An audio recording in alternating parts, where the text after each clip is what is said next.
जे जे भेटे भूत, ते ते मानिजे भगवंत. हा भक्ती योगो निश्चित, जाण माझा. ओवी आहे 118वी, अध्याय आहे 10वा. या जगात चर आणि अचर, सूक्ष्म व स्थूल जे काही दिसते ते भगवंताचेच रूप आहे. व्यापक परमात्मा सर्व बाजूनी परिपूर्ण भरलेला आहे. खऱ्या भक्ताला भगवंताचे हे रूप सहज कळते.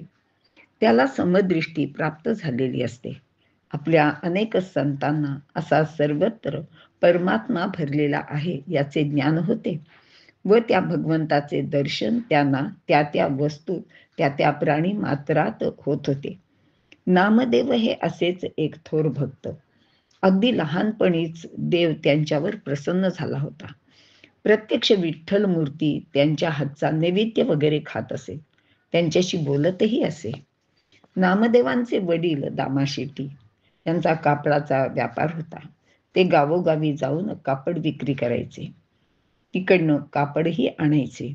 देवाणघेवाण्याचे हे कार्यक्रम नेहमी चालत असत. शिवाय ते शिंपी होते म्हणून लोकांचे कपडेही शिवून देत असत. नामदेव 10-12 वर्षाचे झाले होते.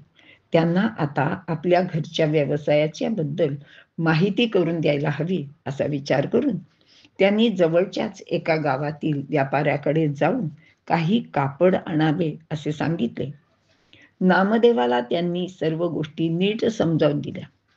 नामदेव सकाळी लवकर वडिलांचा निरोप घेऊन त्या गावी गेले. त्या व्यापाऱ्याला भेटले, त्याच्याकडून कापड घेतले आणि तिथून नामदेव निघाले. त्यावेळी दुपारची वेळ होती.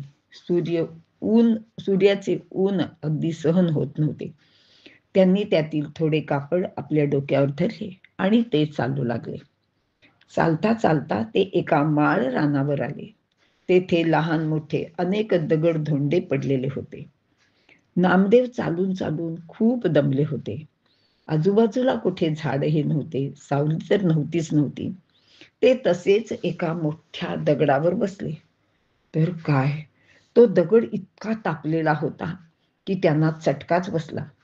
त्यांनी इकडे तिकडे बघितले तर सर्व दगड उन्हात असेच तापत होते. त्यांना फार वाईट वाटले. ते मनात म्हणाले की माझ्या अंगावर कपडे आहेत, डोक्यावर पण मी टोपी घातली आहे, तरी मला हे ऊन सहन होत नाहीये, म्हणून मी कापडही डोक्यावर घेतले आहे. पण हे बिचारे दगड असेच उन्हात तापत आहेत. त्यांना किती त्रास होत असेल. काय करावे बरे की ज्यामुळे यांचा ताप थोडा तरी दूर होईल. आजूबाजूला कुठे पाणीही नव्हते.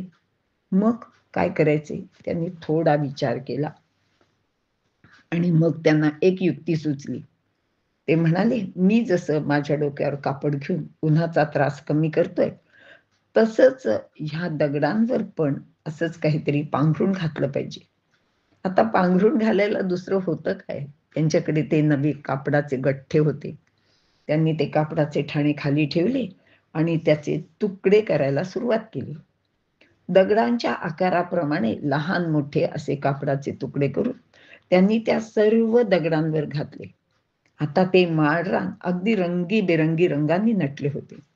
सर्व दगडांना कापड घालून झाल्यावर ते घरी आले. वडील तर बाहेरगावी गेले असल्याने त्यांना यातले काहीच ठाऊक झाले नाही. काही दिवसांनी काय झाले, तो व्यापारी आपण कापड घेतलेले होते त्याचे पैसे मागायला घरी आला. तेव्हा वडिलांनी कापडाची चौकशी केली. नामदेव म्हणाले की मी ते अगदी योग्य जागी ठेवले आहे. वडील म्हणाले, अरे पण त्या व्यवहाराची रक्कम कुठे आहे? तू कोणाला ते कापड दिलेस? नामदेवांनी झालेला सर्व प्रकार प्रामाणिकपणाने वडिलांना सांगितला. ते म्हणाले, मला त्यांचा त्रास सहन झाला नाही. अहो, ते सर्व भगवंताचेच आहेत ना, म्हणून मी त्यांचा त्रास कमी केला. असे हे नामदेव संत, त्यांना माळ रानावरच्या दगडामध्ये सुद्धा भगवंत दिसला. तर कधी शिळी भाकरी खाणाऱ्या कुत्र्यामध्ये दिसला. एकनाथ महाराजांना तहानलेल्या गाढवात दिसला. वाळवंटात उन्हात रडणाऱ्या शूद्राच्या मुलीमध्ये दिसला. असे हे अनेक संत आपल्याकडे होऊन गेले. त्यांच्या भक्तीत ते भगवंताशी एकरूप झाले होते आणि त्याच्याचमुळे त्यांना सर्वत्र भगवंताचेच दर्शन होत होते.